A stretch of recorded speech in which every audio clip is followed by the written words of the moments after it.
Salut tout le monde! Je vous avais dit que vous auriez pas à attendre trop longtemps. Eh bien oui, je suis déjà de retour pour vous parler, dans le fond, d'un...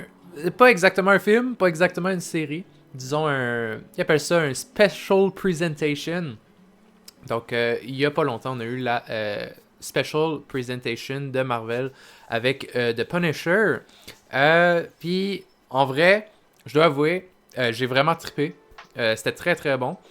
Euh, mais je dois vous avouer que si vous avez vu la bande-annonce, vous avez pas mal vu le spécial au complet.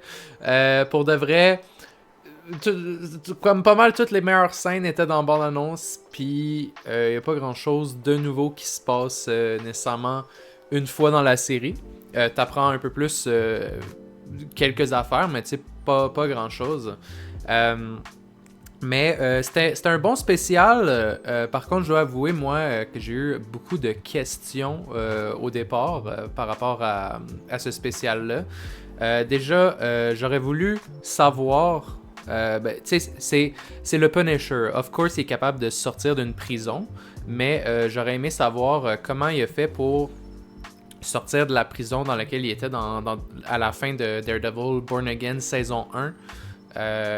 Et comment il s'est rendu où est-ce qu'il est présentement.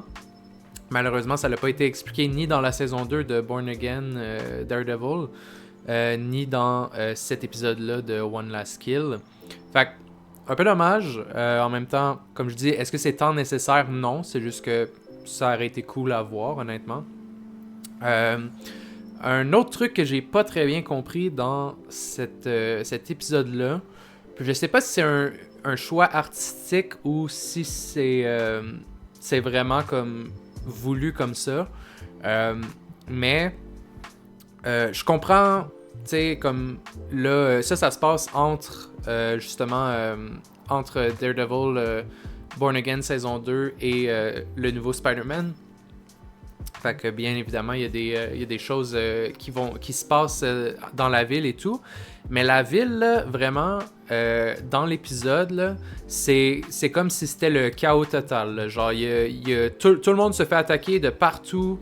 Tout le monde se dérange. Là, il y a des gens qui rentrent dans des magasins puis ils sont fuckés. Puis là, il y a des voitures de police en feu puis tout ça. Puis genre, le Punisher, il marche là-dedans. No problem, no fucks given. Genre, vraiment, ça, j'étais pas trop compris. J'ai pas trop compris. Est-ce que c'était voulu comme ça ou est-ce que c'était une manière de dire tu sais, dans le mental de Frank, c'est violent, fait que, genre, c'est comme si c'était violent à l'extérieur. En tout cas, je sais pas si je l'exprime très bien, là, cette critique-là, mais je sais pas, j'ai trouvé ça spécial un petit peu parce que même dans Daredevil, genre le jour, il y a pas tant de trucs qui se passent dans les rues. Fait que je comprends pas pourquoi là tout d'un coup dans Punisher, out of nowhere, genre les rues sont vraiment comme pas sûres et tout. En tout cas, une petite critique comme ça. Sinon j'avais-tu une autre question? Non, en vrai, je pense que c'était vraiment ces questions-là. Mais sinon, qu'est-ce qui fait que cet épisode-là est vraiment fort? C'est que le Punisher en tant que tel, lui, sa mission, ça a toujours été de venger sa famille. Puis s'il pouvait tuer des criminels en plus, ben tant mieux. Mais sa mission, c'était une vengeance. Mais c'est sûr que à force d'être Punisher, tu tues plein de criminels et tout ça, mais il y en a toujours plus qui reviennent ou qui prennent la place des gens que tu as tués et tout ça. Fait que là, vraiment, ça rentre dans la psychologie du Punisher, mais qui est... là, il est vraiment comme à bout. Là. Il est dépressif. Il se demande à quoi ça sert de continuer cette guerre-là à l'intérieur de lui et tout ça. Il cherche un peu un sens à sa vie après le fait qu'il ait réussi à venger sa famille, tu sais. Fait que ça, c'était quand même intéressant.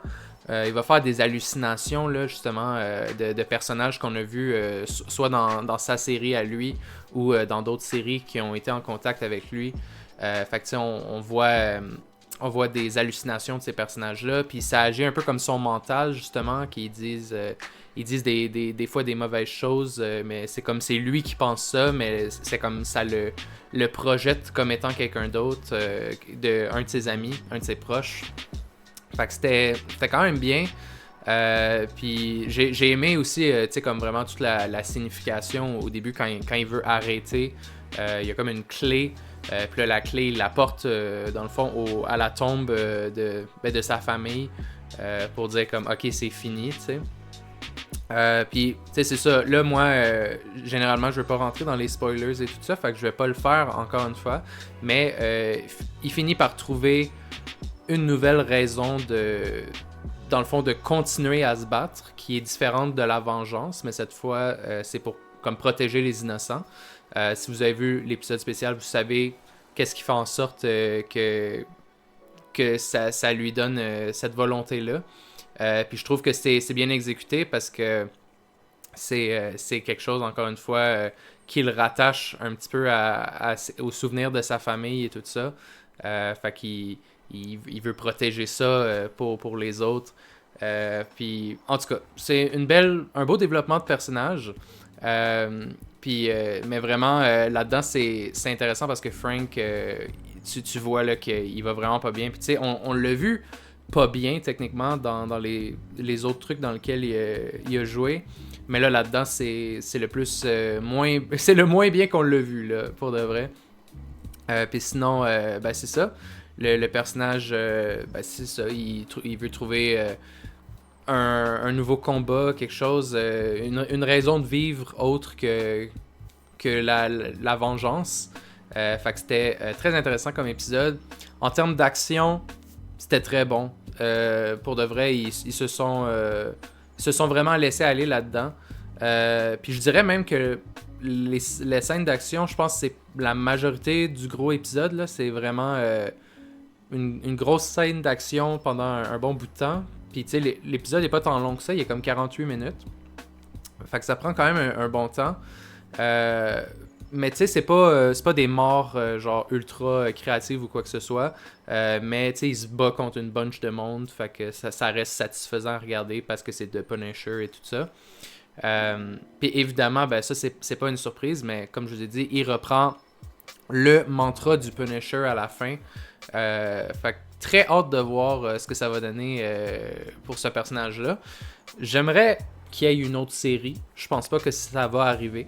Mais sinon, on sait qu'on va le revoir justement dans le nouveau Spider-Man. Fait que très excité de le voir dans Spider-Man. Dans Spider-Man, même si je pense pas qu'il va avoir un gros rôle.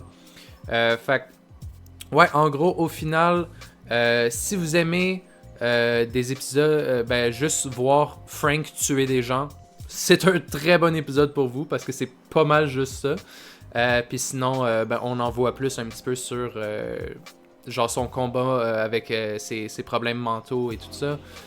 Justement, d'essayer de trouver une raison autre que la vengeance à ce qu'il fait. Donc, c'est pas mal ça, gang. Comme je vous ai dit, c'était pas grand chose nécessairement.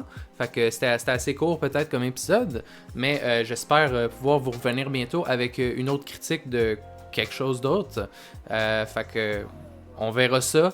Là, moi j'ai bientôt fini le gros truc qui m'occupe beaucoup ces temps-ci. Il me reste comme une dernière semaine. Puis après ça, je suis good. Fait que peut-être que je vais pouvoir justement plus aller voir des films ou faire plus de critiques. Puis éventuellement reprendre les streams, j'aimerais beaucoup ça. Mais pour l'instant, ça va être tout. Puis je vous dis ben bonne soirée et à la prochaine.